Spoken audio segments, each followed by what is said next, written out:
Palm Beach, Florida. Well, one of America's closest friends, and also one of Europe's closest friends to President Trump, Viktor Orban, was defeated in Hungary after 16 years of being its prime minister and leader. That has rendered Hungary free of any of the Islamic problems that beset England, France, Germany, Italy, because he basically lets them in sparingly, if at all, because he's a learned man and he's read the Quran and he knows that any of them that are loyal to their religion have to be dedicated to wiping out his, not just his religion, but his civilization. Well, he was defeated by a former member of his party, a younger man, Peter Magyar, who wants to get closer to the failed European Union. Now, that's great, but the people of Hungary just voted to get on the Lusitania. Yeah, they voted overwhelmingly. Let's see if we can jump on the sinking ship. Boy, we want to be there with those Europeans when they go down. Have you taken a look, Hungarians, at England? Have you taken a look at France, Italy, Germany, chaotic Germany? They can't defend themselves. They're overwhelmed. In the case of England and France in particular, there's real doubt that they aren't going to become Muslim empires in 10 years.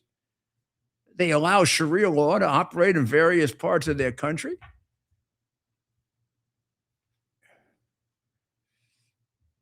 They double-cross their real only defense, the United States of America, and show no loyalty for what America has done for them, largely because they are cowardly, useless people, just the opposite of leadership. They are complete victims of the woke combination of communism, Marxism, and Islamic extremism, and are mostly, I guess, the biggest characteristic that they display is complete, absolute cowardice.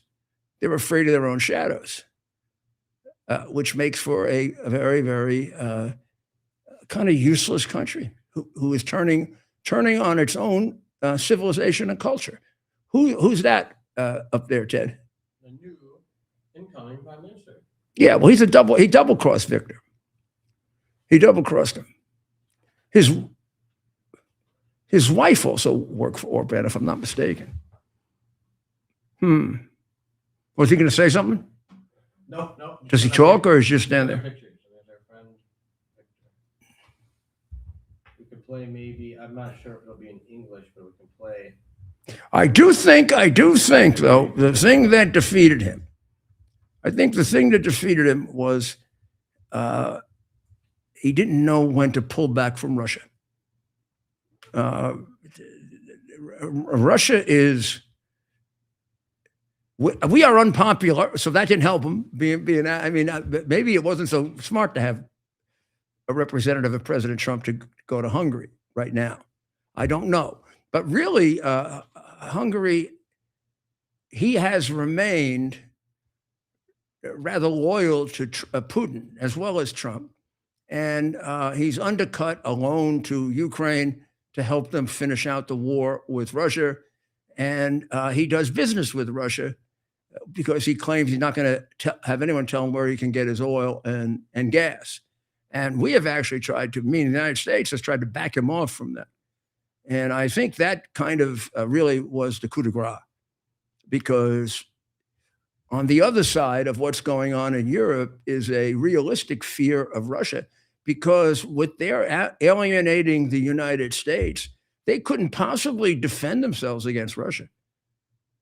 They can't defend themselves against what still is a small number of Islamics who are punching way above their weight. largely because they know that they have a confidence in what they believe in, even though it's sinister. And the Europeans haven't believed in anything for 200 years. They've given up on Christianity, which is a tragedy. So I would imagine. I imagine that's in Hungarian, right? We have subtitles on, so let's play it. Okay, let's just hear a little something from one or the other of them. This is going to make a big difference in Europe. Még nem teljes, de érthető és világos. A választási eredmény számunkra fájdalmas, de egyértelmű. A kormányzás felelősségét és lehetőségét nem nekünk adták. A győztes pártnak gratuláltam. So that's him conceding. That was Viktor Orbán. Well, it's going to be very interesting to see how Magyar organizes himself. I would have to look at polls and other things. I do think that America is still much more popular in Hungary than it is, let's say, in other parts of Western Europe. It may not be as popular as it is in Poland and the Czech Republic and Lithuania and Latvia and Finland and places like that. But I think it's a lot more popular than it is in France and England in particular. So, plus, Magyar's platform of wanting to be close to a sinking ship. Whoa. I don't know how long that lasts. So that gets us to the Islamification of Britain. If you listen to my interview with Piers Morgan, you might have noticed how defensive Piers was about England turning Islamic.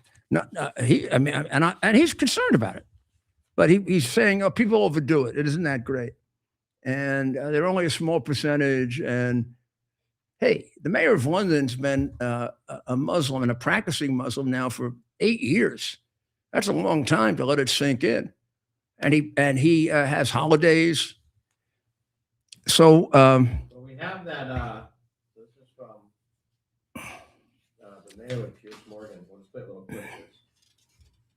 Should we? Go ahead. In 10 years. I mean, the Anglican Church. I have people from England telling me you're going to be a Muslim country in 10 years. I mean, the Anglican Church.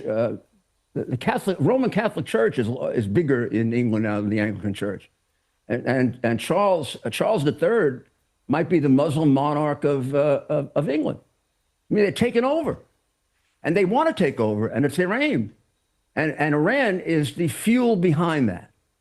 You take out the Islamic Republic of Iran, the whole thing moves in the other direction. You realise, Rudy, only 5% of the UK is Muslim, do you? It doesn't matter. I mean, they have tremendous power. How many mayoralties do they have? I mean, They have a few mayoralties, but this idea, there's a lot of Americans are increasingly concerned that a lot of you guys seem to have this idea that we're literally being overrun by Muslims. And I don't know where it's coming from, because I live here. I live in London. I don't get any feeling I'm being overrun by Muslims. Well, I mean, I was in London about a year and a half ago, and it seemed to me there were an awful lot of women with veils on that I'd never seen before. And we're back. Well, I mean, here's an article about London, not from me, just last week, by Joanna Williams. In Britain, March meant Ramadan. My local supermarket advised me, this is a person from England with a different view than Piers. In Britain, March meant Ramadan. My local supermarket advised me to make this holy month meaningful and offered everything you need for iftar, suhoor, and beyond, including a range of halal foods. At televised premiership football matches. Listen to this. Play stopped to allow Muslim prayers to break their fast. Days before Eid, Muslims gathered in London's Trafalgar Square to pray in public. the mayor of, I wonder if they say at the end of their prayers, like they do in Tehran, death to America and death to Israel and death to the MEK. The mayor of London, Sir Sadiq Khan, hailed the power of being Muslim as he addressed thousands at the biggest iftar in the Western world.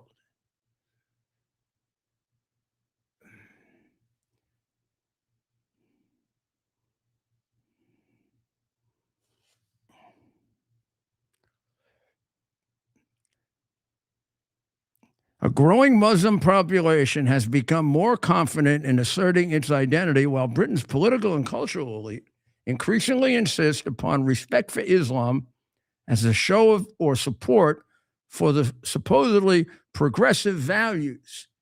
Well, there's nothing progressive about Islam. Nothing.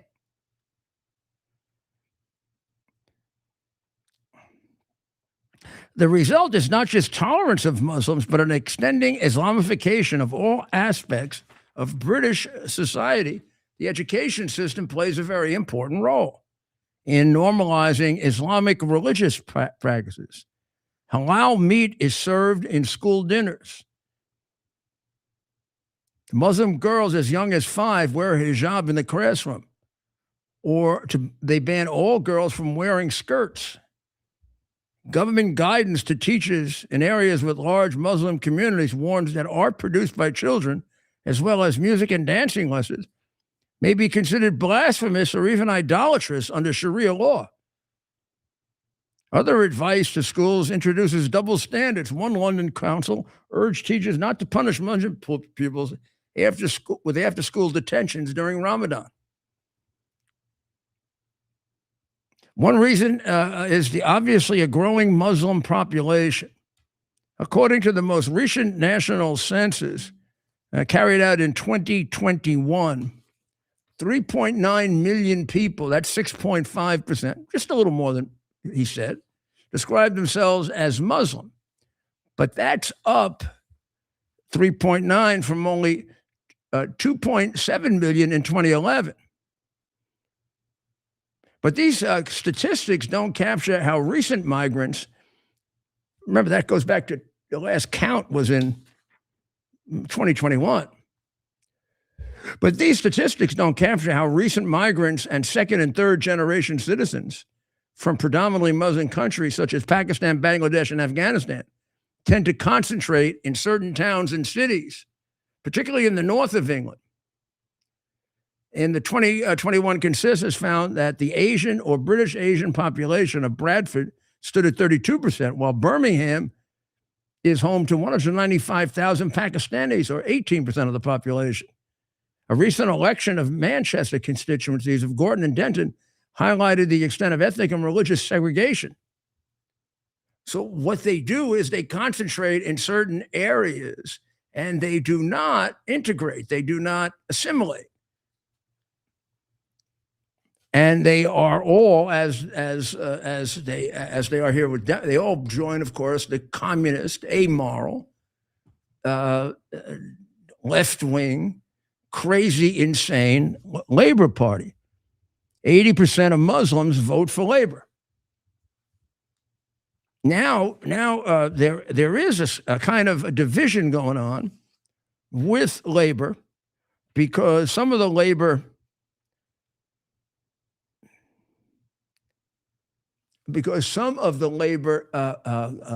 members are getting upset about just how far they have gone in supporting Hamas, hating Israel.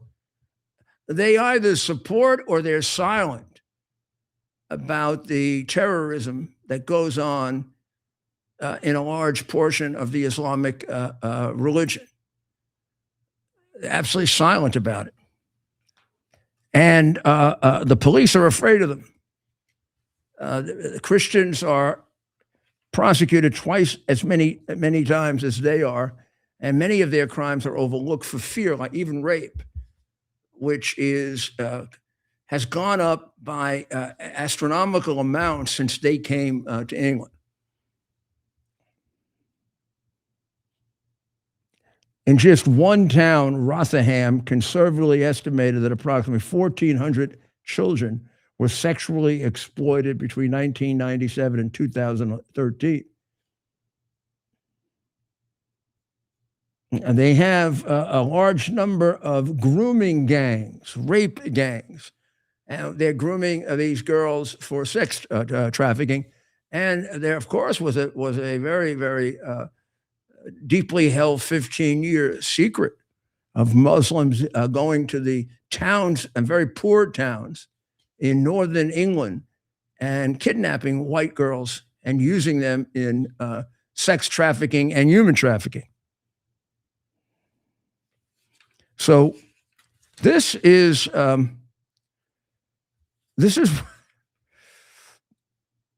what's going on in England, and it is not being made up by, look, I'm just telling you what I've been told by people who go back and forth there quite a bit, and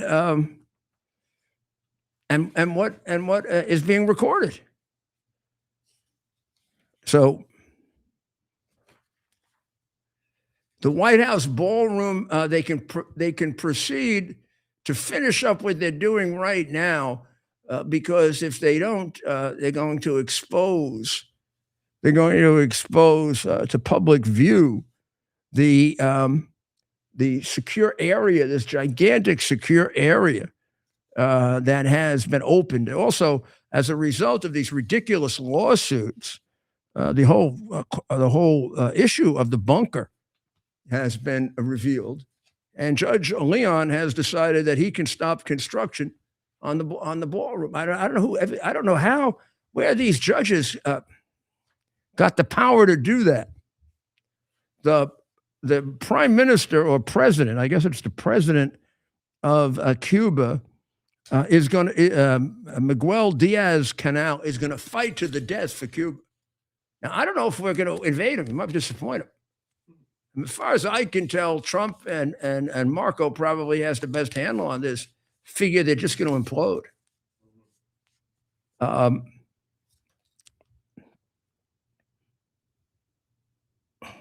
America has demanded, if they want the blockade ended of Cuba, that they release their political prisoners, allow multi-party elections, and permit a free press. So far, Canal is not willing to do that. Jonathan Turley wrote a piece today pointing out that the candidate for governor of Maine is the Secretary of State who unilaterally took Trump off the ballot, which was declared unconstitutional by 9 justices of the Supreme Court, including the 3 liberals. Now, shouldn't that just qualify you for running for governor when you blatantly violate the Constitution? You would think. Yeah, and she's a no reason to spend any time on her, but she's another crazy nut job who says the Electoral College is a result of white supremacy. And she probably has never read the Constitution or the history of it. You have a damn clue what it is. Probably thinks it's a university somewhere. Probably? She probably thinks it's a university somewhere. Yeah, right. Swalwell is gone. I want to clap, Mayor, but isn't this just like this guy's been doing this apparently for a dozen years, and he only goes out when it seems to be part of a larger plan by the Democrats to save gotten themselves. up to what, 4 women? Or gotten up to 4? Yep, and there's one tomorrow morning. We'll be watching that Beverly Hills press conference. A new one? And that must be the big one because he resigned today. The rape one? We don't want to. Some. Yeah. One so far has been straight out and out rape. Right. And the others are more ambiguous sexual harassment. Right. But I mean, the guy should be in jail for treason with Fang Fang. Absolutely. And he's he is only the second biggest liar in the California delegation. And Shifty Schiff is an even bigger liar. Right, and that is the question now. Will more heads roll over this? Another Democrat today resigned, Tony Gonzalez from Texas. What did he do? That's a nasty. Is that the staffer killed herself? Is that the staffer who was in love with him and killed herself? Yeah, well, that's the question. How much of it was abuse? How How much much, of- of it was consensual? Either way, right? It's a Well, there it's a- were it's- love letters. I mean, it wasn't as if right, yeah, we're not putting him in the same category as well, nobody's in we're the same hearing about Swalwell. category as Swalwell and Shifty Schiff.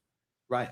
And the question is, Well, I tell you, I'm pretty sure this isn't the reason for it. There are bigger reasons than this, but there are two political points that came out today. One from the USA Today.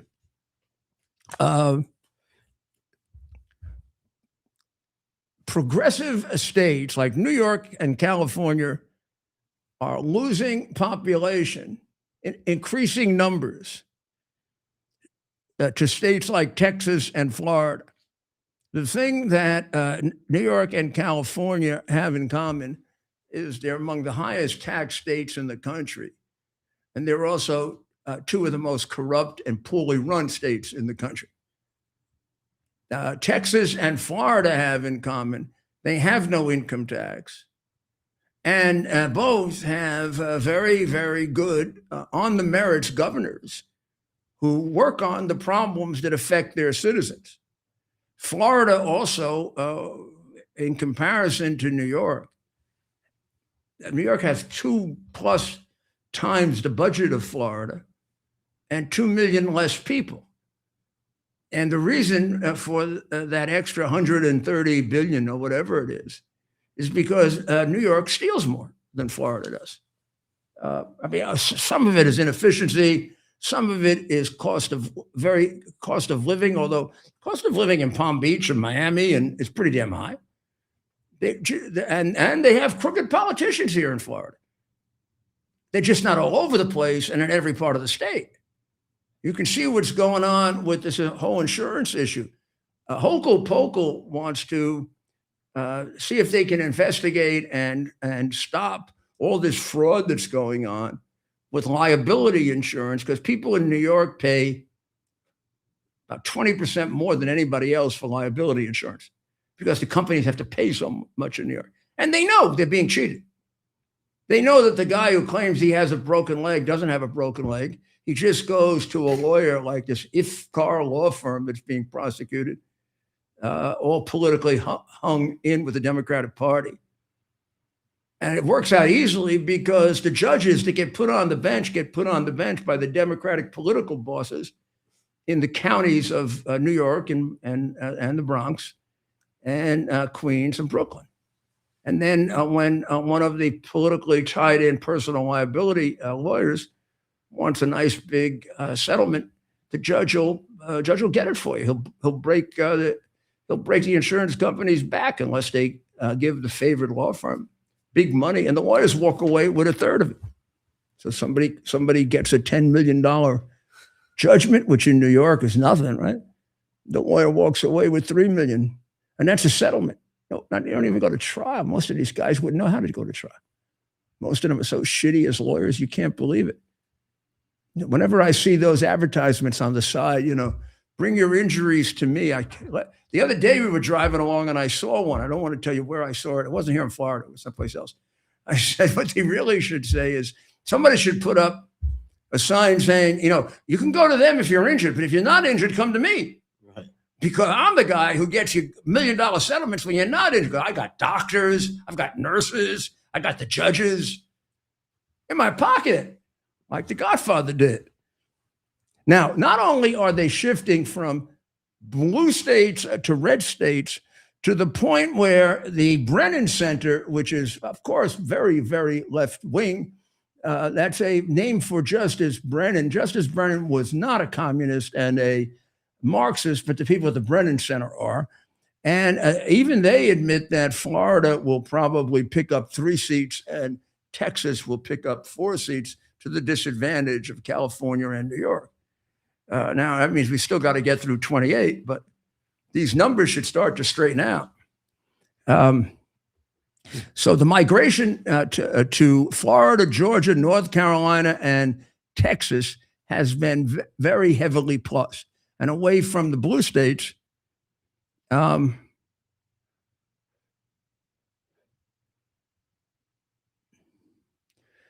not only are they moving out of the blue states, They're moving out of the blue cities and counties. Of the 50 counties, listen to this, of the 50 counties with the biggest net gain of population, all but 4 voted for Trump in the past 3 elections. So you have 46 counties that voted for Trump and only 4 counties that voted against Trump who had the biggest gain in population. Now you want to work it the other way around? Of the 50 counties that lost the most population, all but 5 voted against Trump.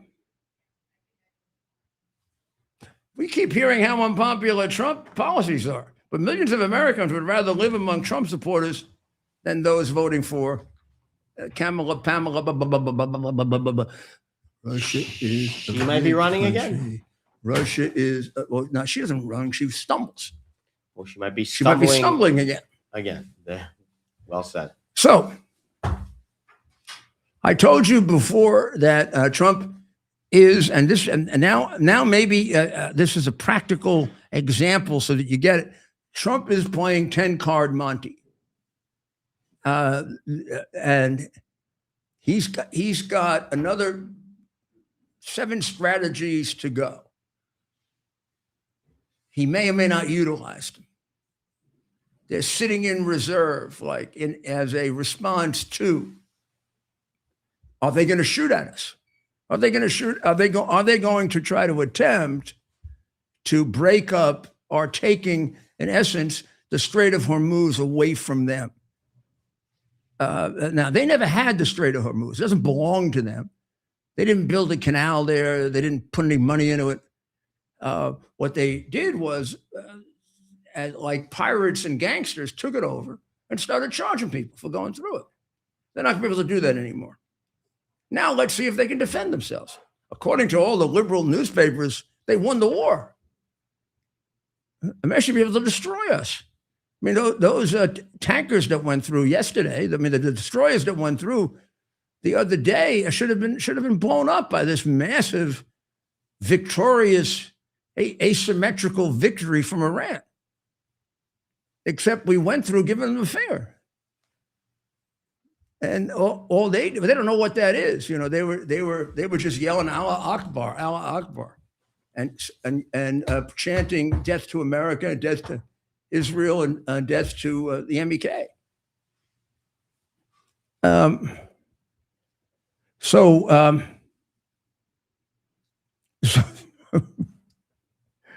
one day Iran's got the Strait of Hormuz, and everybody is saying they won the war because they have the world in a straitjacket. Now they don't have it anymore. And so far, to do that, he hasn't fired a shot. Right. Now, that's a little deceptive, as I told you before. And again, I'm so surprised at how bad the coverage of this war is. Well, but both the dishonesty of it and then just the plain, we just don't have war correspondents anymore. What all of these make-believe stations should be telling you now is there is a question as to whether, and look, they might be able to. Number one, can they fire back from the shores of Iran into the Strait? Do they have guns there anymore? We have, for 10 days, been periodically with the Israelis hitting. Now, want to look at the map, Ted? We've been hitting, that's Iran, okay? And there's the Strait right here, okay? Right here. Now, right along here, actually, strangely, starting from about here, every day for the last 10 days, most of that has been covered with multiple bombing raids, both missiles, jets, and drones. The exact number, if it's not 1,000, I'd be shocked. Yeah. If it's not 1,000, I would be shocked. Now, what was the reason for that? Well, the reason for it that most people thought, because Trump didn't give away the blockade reason, although many people recommended it, that blockade was not as much of a surprise as you think. I mean, many people said that was one of the weapons he had available to him. But in any event, most people attributed that to, because if you go slightly further in that direction, you're going to get to Charge Island, right? And this, by the way, is the Emirates. But if you go there, you're going to get to Charge Island, and where I drew that line along here, it goes all the way down there. So a lot of people thought that was being done so that we would clear out any possibility of their interrupting a landing or attacking effectively a landing at Charge Island. But of course, that should have been sort of modified by the fact that we were taking out the shore armaments 100 miles from Charge Island. I mean, really, all the way, as I said, all the way along here, even down to here, because we wanted, and of course, this part is ours. We wanted, obviously, this idea was on our mind for quite some time. That we want, because that in order to effectively do this blockade, you got to make sure that they don't take your ships out of the water. Now, even if they have something left, President Trump yesterday, and I have no reason to believe it's too far off, said that we have in that area, we have 158 ships, and they range from multiple armed, lethal destroyers that could take out entire cities to much smaller vessels that are going to be used to clean out particularly any of the mines that might have been put in right in there or in here. This is really this is 20 miles. This here is 20 miles. Shall we look at this again, Ted? Mm-hmm. I hope I'm not doing this for nothing. This is 20 miles from here to here.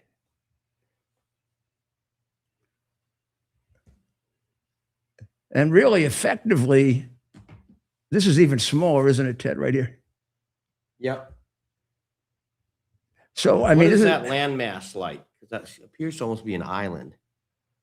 This is a peninsula. This here is a okay. peninsula, a little peninsula. I think it's connected. It looks like it's connected. It could be an island. It looks to me like it's connected. It almost like they have a second little canal in there, waterway. Here, let's open it up more.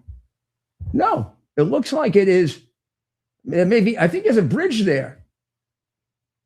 In there. Mm-hmm. I'm talking about in there, right? Yep. But so let's check and see, has there been any firing on as we're going along, has there been any firing on our ships Take a look. In the so as Miranda Devine in her excellent column today says, Iran thought they had the world over an oil barrel. Turns out they signed their own economic death warrant. The blockade is an inspired tactic pushed by Treasury Secretary Scott Bessent and former Green Beret turned UN Ambassador Mike Walls as the logical next step after the Chinese and Russians last week vetoed the UN Security Council resolution led by the Gulf states for international cooperation to open the Hormuz Strait, with half the U.S. Navy positioned just outside the narrow strait. A teeny exaggeration, but Miranda's entitled to poetic license. Everything is in place to stop the ships. Tehran needs to serve the biggest customer, China, which buys about 90% of Iran's oil. Hey, you got economic problems, see now. You're going to have economic problems next week, even worse. You ain't getting your Iran oil. Sorry. Not going to have them. As an ebullient Trump told Fox News yesterday morning, the naval blockade, it's called all in and all out. We think that numerous countries are going to be helping us with this also, but we're putting on a complete blockade. We're not going to let Iran make money on selling oil to people that they like and not people that they don't like, or whatever it is. It's going to be all or none. I predict they come back and give us everything they want. I predict we're going to have to bomb them. Trump's other masterstroke was sending the administration's biggest peacenik, Vice President J.D. Vance, to lead talks with Iran in Islamabad, alongside Scott Witkoff and Jared Kushner, so he could see for himself how deluded the Iranians are about the cards they hold. And so the Iranians could see that there are no cracks in the administration's resolve. 21 hours of talks. Vance called as many as a dozen times. And he told the president the Iranians came in as if they're holding the cards and they're being very arrogant. They have agreed to most everything, but they're unwilling to do anything on their nuclear ambition. And that's the most important point for the president, for Vance, for Witkoff, for Kushner, for all of them. Now, the Wall Street Journal, of course, has this article where that says that they control the Strait of Hormuz. This is before the blockade was announced, but after we had sent 2 American destroyers through, arrogantly giving Iran the finger. So how can they control it when we can get our 2 destroyers through? So why does the Wall Street Journal write a headline like that? Why do you want to make it look like Iran is winning a war, or whatever part this would be of the war? Why do you want to write Iran controls the Gulf of Hormuz? And then in the same article, you say that 2 American destroyers were able to get through without anything happening. Now, the reporters didn't write that. The headline writer wrote it. And his headline is contradicted by the fact that the reporters wrote that the 2 destroyers went through. Now, if there's a distinction there that I'm missing, you have to explain that to me. How can you say they controlled the straits when America destroyers went defiantly through on Saturday? Now, of course, your article looks ridiculous because the blockade is ongoing and they can't do a damn thing about it. I don't even know if they've attempted to.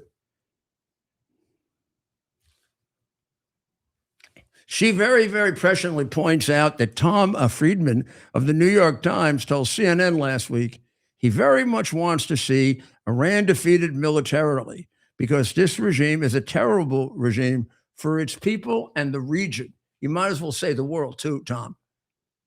But listen to this. Imagine having such struggles. What kind of an American you are. So he says that the regime is horrible and should be destroyed. Mm-hmm. But the problem is, I really don't want to see Bibi Netanyahu or Donald Trump politically strengthened by this war because they are 2 awful human beings.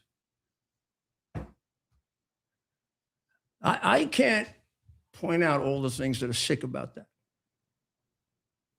He shouldn't be writing for a newspaper anymore if he's that effed up, right?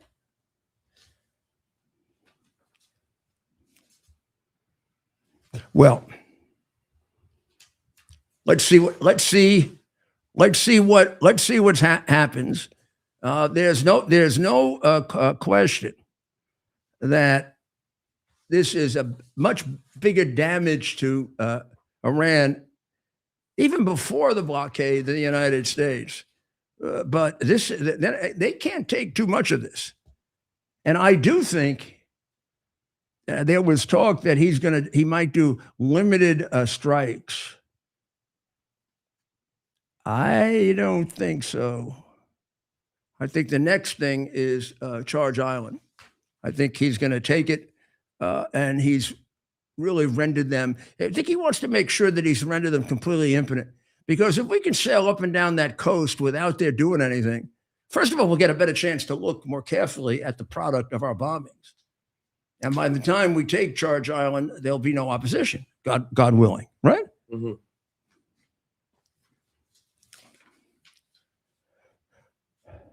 The Iraqis are trying to help, because a good portion of Iraq is, for a while, Iran was controlling Iraq. It was part of its little empire. Now it still has a lot of control there, and the president of Iraq goes back and forth, getting pushed around by the United States and Iran. So there was a drone attack near Baghdad International Airport that attempted to kill an American hostage who had been released, Shelley Kittleson, who was a freelance journalist who was taken as a hostage by the Iraqi proxies for Iran, and they released her. Who knows what the threats were? However, this terrorist group, what remains of whatever proxy groups they have in Iraq, tried to kill her with a drone, and the drone didn't hit the target, I gather.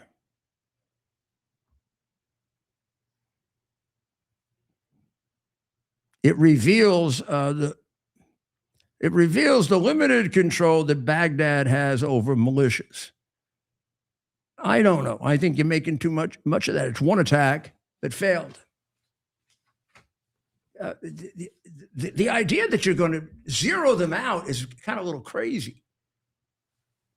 You get them down. You get them down to one attack every week. I mean, that's a little different than one attack every week doesn't make them a world power. Right. Also, what Trump has done here, Trump has really made tremendous strides in the attempt that China and Russia in particular, but the BRIC countries that also strangely include India, we should get them the hell out of there. They are trying very, very hard to, it's really Russia and China, to get rid of the dollar as the world currency. Now, one of the things that really makes the dollar the world currency is that ultimately you do your oil trades in dollars. So if you're doing your oil trades and gas trades in dollars, which dominate the world economy so much, not just the world economy, the functioning of the world, and particularly now that we're moving into the supercomputer and we're going to need 2 to 3 times more energy than we have right now. If you keep that trade in dollars, the dollar remains the currency of the world.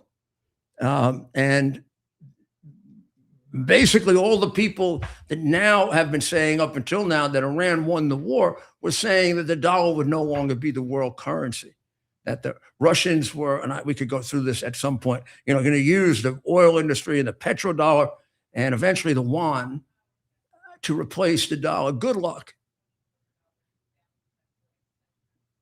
Right now, as he has pointed out, America has more oil and gas than Saudi Arabia and Russia combined. America also controls Venezuela's oil now.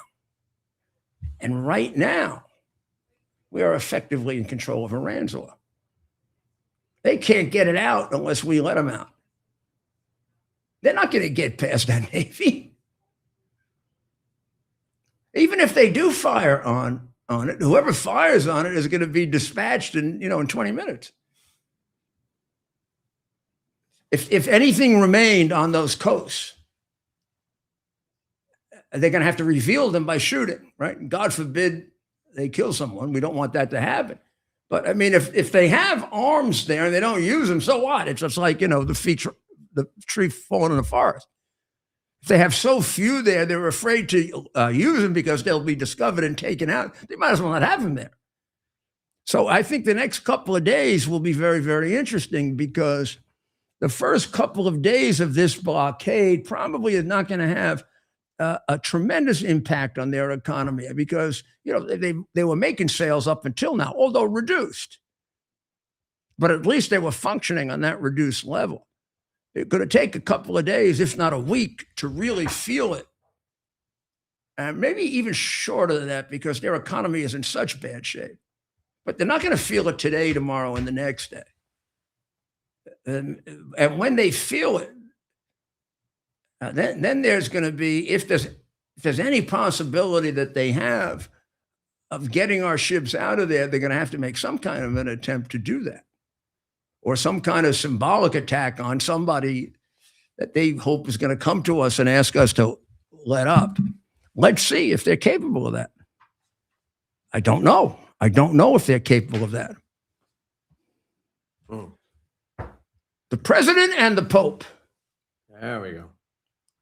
This reminds you of the dark age, the dark ages going into the Middle Ages, and when the Holy Roman Emperor had to come and bow down in front of the Pope, or they put the Pope in prison, and there were two popes at Avignon, and I don't know. My comment is really simple. Did Pope Leo XIV make any comment about the 36 Christians that were killed, slaughtered by followers of Muhammad and Allah in Nigeria, as the head of Catholicism and really the singular most important and best known Christian in the world? Did he make any comment? I'm looking for it. Well, we're going to take a short break, and I'm going to check that. And this is very difficult for not just a Roman Catholic. I'm perfectly capable of disagreeing with the Pope. I'm perfectly allowed to, if it isn't a matter of faith and morals. And he pronounces it ex cathedra. And this is not even anywhere near there. In fact, one questions whether a Pope should be involved in these subjects or not. Now, it does have to do with life and death. And war, I would say, is a subject that fits into morality and religion as well as politics. There is an overlap. So he's obviously he has a right to make the statement. And I don't know that he's overstepping his bounds as a Pope. But as a Catholic on this issue, I'm entitled to disagree with him, as I disagreed with Pope Francis when he said there was no just war. Sorry, Pope Francis. God bless you. You're gone. But I actually think St. Augustine and St. Thomas Aquinas were somewhat better theologians than you were. Or at least they have a little more world recognition. And they are very confident that you have to have a just war to carry out your obligation to innocent people, to protect them. But in any event, let's take a short break and we'll be right back. U.S. Army Major Scott Smiley paid a high price serving our nation. Scott was leading his platoon in Iraq when a blast sent shrapnel through his eyes, leaving him blind and temporarily paralyzed. Scott would become the first blind active duty military officer before medically retiring years later. Thanks to friends like you, the Tunnel to Towers Foundation gave Scott and his family a mortgage-free, specially adapted smart home. Show your support for America's heroes now. Donate $11 a month to Tunnel to Towers at T2T.org. Are you ready for some action? I'm ready for action. Get the Elite TV plan only through the portal. 218 channels, and it's only $69.95 a month. Wow. Including your free portal. That's cheaper than everyone else. Your favorite sports, movies, news, even daytime dramas. We're talking about ESPN, OAN, Newsmax, channels you can't get anymore in certain areas. Compared to the competition, this is a way better deal. Endless selection. Not to mention all the free music channels. There's over 700 premium and classic movies all ready to go. Wow. Plus, they got catch-up TV that allows you to go back and watch what you've missed or want to watch again. Cut your cable in half and get twice as much for free. Way more channels for half the cost. After the first year, the subscription then drops to $57.95 monthly, where you change or upgrade anytime. Go to QUXNow.com and get yours today. Use promo code RUDY. Act fast. These deals are selling out. Here we are, pretty much at the beginning of the process here at this pristine, I call it a laboratory. It's not like a factory, it's like a hospital. This is the beginning of the process for roasting. Deep grain, very good quality. Most people don't use this quality. We deal with small farmers because we like to know who we're dealing with. They give us the highest quality, all organic, non-GMO. You should know all Arabica beans, no Robusto, all Arabica. They're gonna go into the roaster and it'll get roasted for about 20 minutes or so.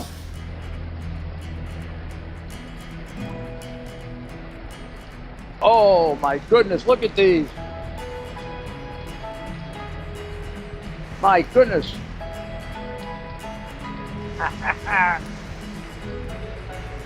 You're going to want to specially order these.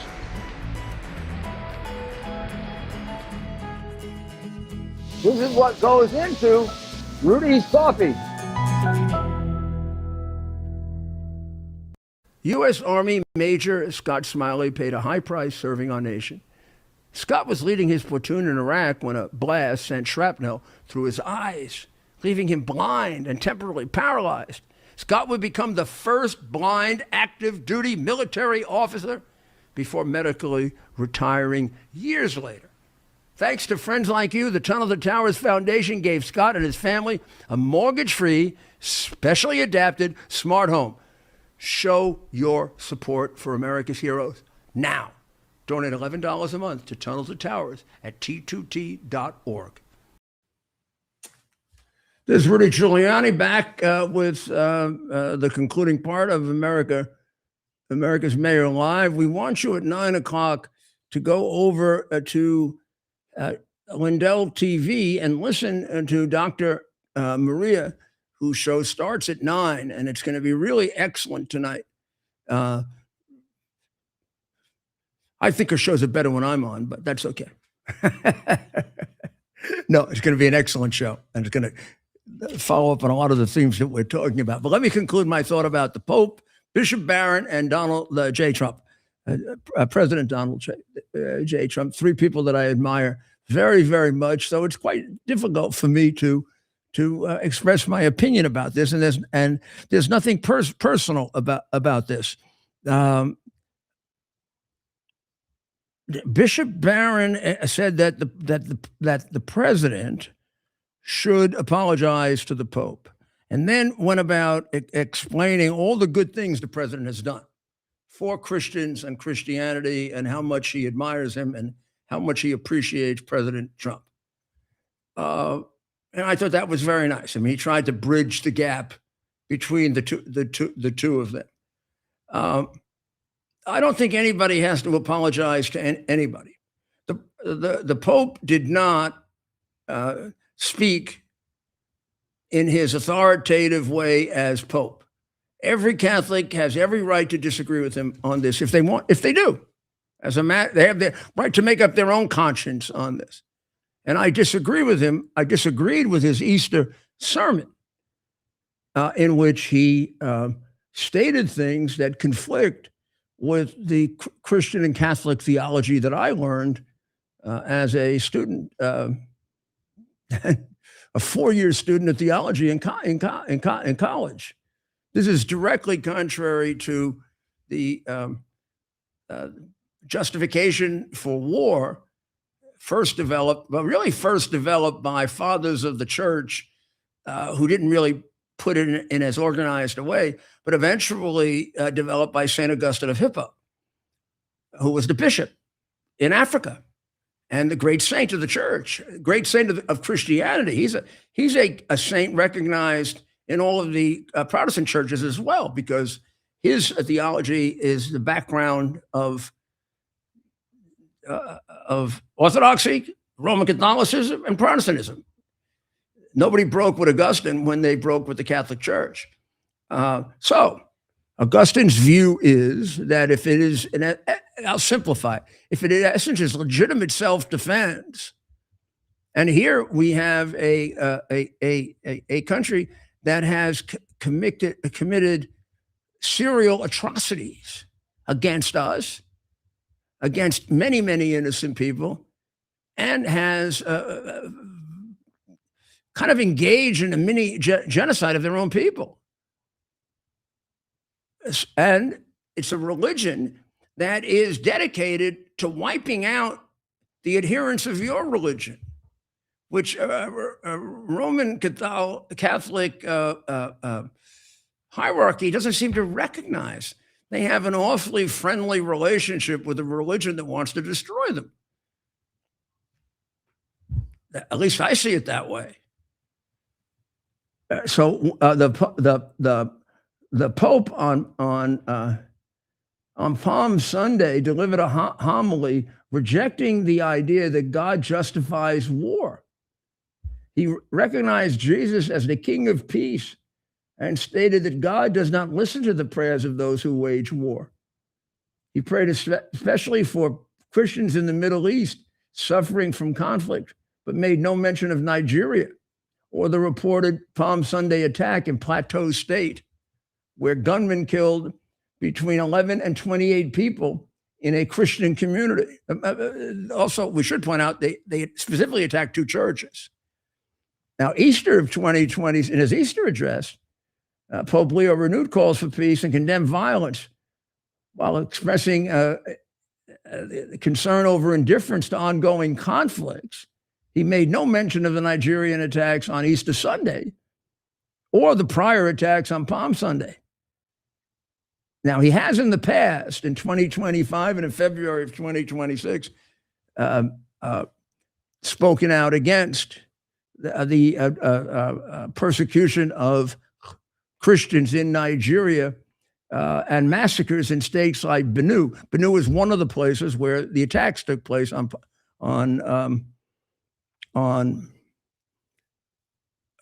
Easter Sunday. I'm not sure if it was Easter Sunday or Palm Sunday, but he has never addressed the killing now of about 36 Christians on Easter Sunday and Palm Sunday.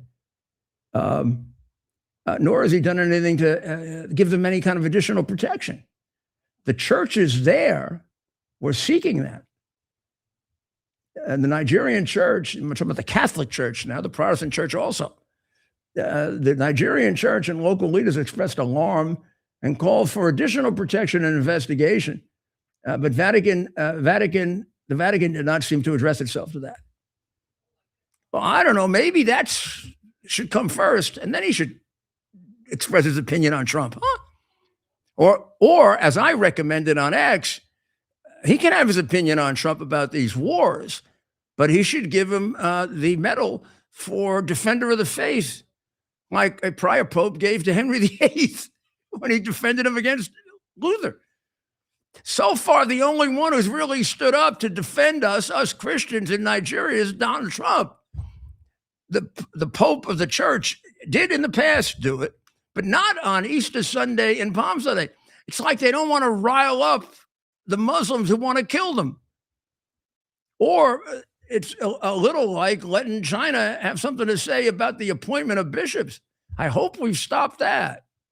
The Secretary of State that the Pope has was the person who did that. How you can have communists have a say, or any government official, in the naming of a bishop? I mean, what the heck is this? And not just a government, an atheistic, homicidal government. Probably the only government in the world that's killed more of its own people than Iran.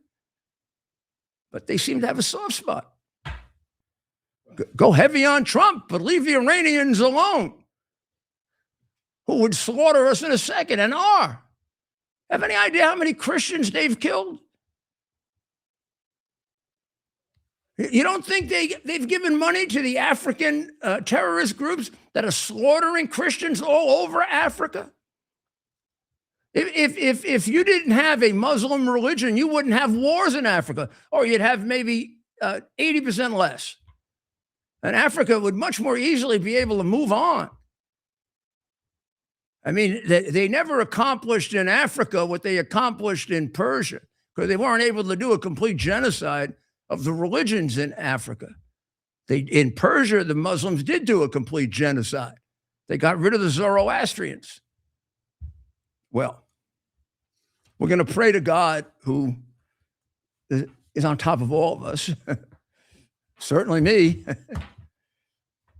Bishop Barron, who I admire, I think maybe as much or more than any prelate in the United States. I think the man is brilliant, and I think he's kind and generous and right about almost everything. And he has, and he's probably for himself is right about this. I just think that, it's like when I was mayor of New York and I kissed the ring of the Pope, I did not bow. When I was a layman, I did. An American official doesn't bow to anybody.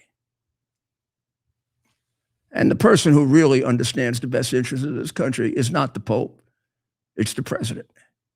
The Pope spent most of his time in South America, and although he isn't anywhere near as bad as Pope Francis, he does appear to have been somewhat affected by the liberation theology.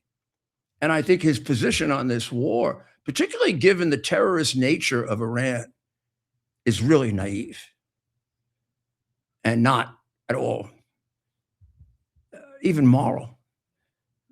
To allow them to control just think of all the people they kill.